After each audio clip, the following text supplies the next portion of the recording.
তখন দেখলাম যে ওনারা বেলুন উড়াই দিল, শুভ উদ্বোধন ওই যে লেখা থাকে ওটা উড়াই দিল, কিন্তু ওটা মানে উঠছে না, উঠলো না। আমি যে পাশে আসি ভেসে আমার কাছেই চলে আসছে, মানে এটা অদ্ভুতভাবে আর কোথাও যেতে পারত বা ওখানে কিছু একটা হয়তো হতে পারত, ভেসে আমার কাছে আসলো।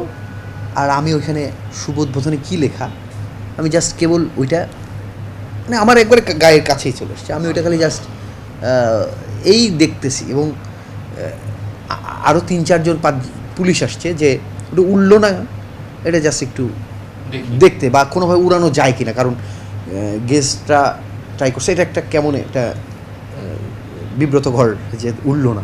তো সবাই আসলে এটা অ্যাক্সিডেন্টের মধ্যে ট্রাই করছিল যে এটা কীভাবে উড়ে কিনা।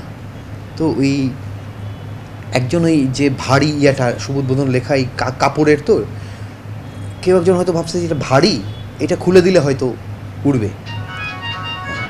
তো মানে আমি পড়তেছিলাম সম্ভবত এটা কেউ কাটার চেষ্টা করছে বা কেউ এটা বা যে বেলুন বানাইছে সে হয়তো চলে আসছে। এবং আমার যতদূর মনে হয় মানে এটা বেলুন তো অনেকখানি, তো মানে ওই পারে যতদূর আমি শুনলাম যে ও পারে উনি চেষ্টা করছে যে এটা যেন উড়ে, তো উনি ওইটা কাটার জন্য ওই গ্যাস লাইট বা কিছু দিয়ে ওই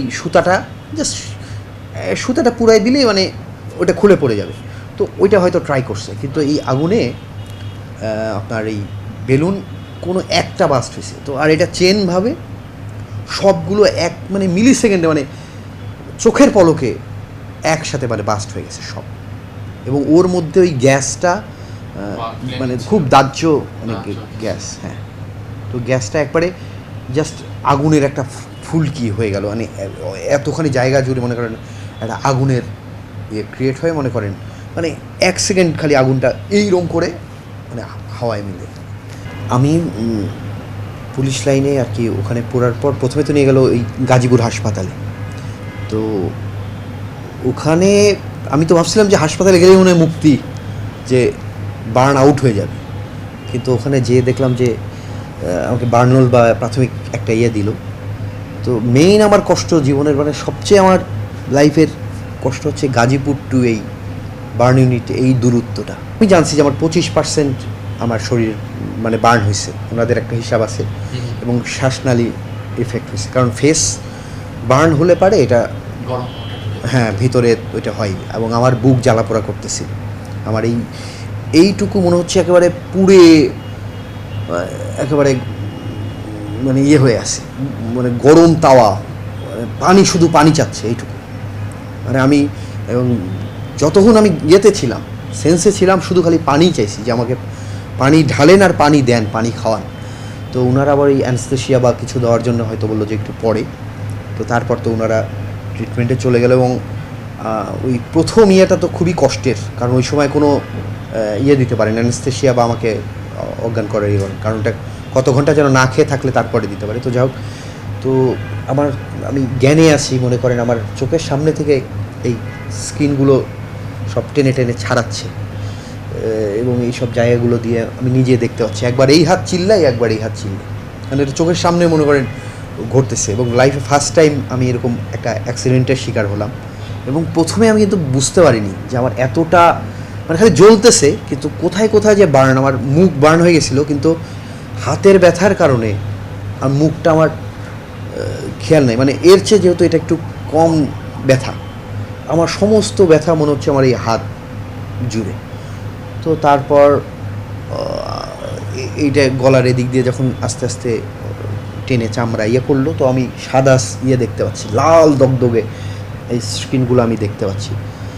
তো তারপর তো তারা মোটামুটি চিপে, আর আমি এই হাতটা মূলত বেশি হওয়ার কারণ হচ্ছে যখন আমি পড়ে যাই, ওই বিস্ফোরণের পর আমি যখন পড়ে যাই ওইখানে একটু কাদা পানি ছিল, তো আমি চিল্লায় পানি চাইছি, তো পানি সবাই আসলে হতভম্ব যে অ্যাক্সিডেন্টের মধ্যে কী হলো, আর মানে কেউ বুঝে উঠতে পারেনি। আমি শুধু চিল্লাচ্ছি কিন্তু দেখে বুঝতে পারবে না।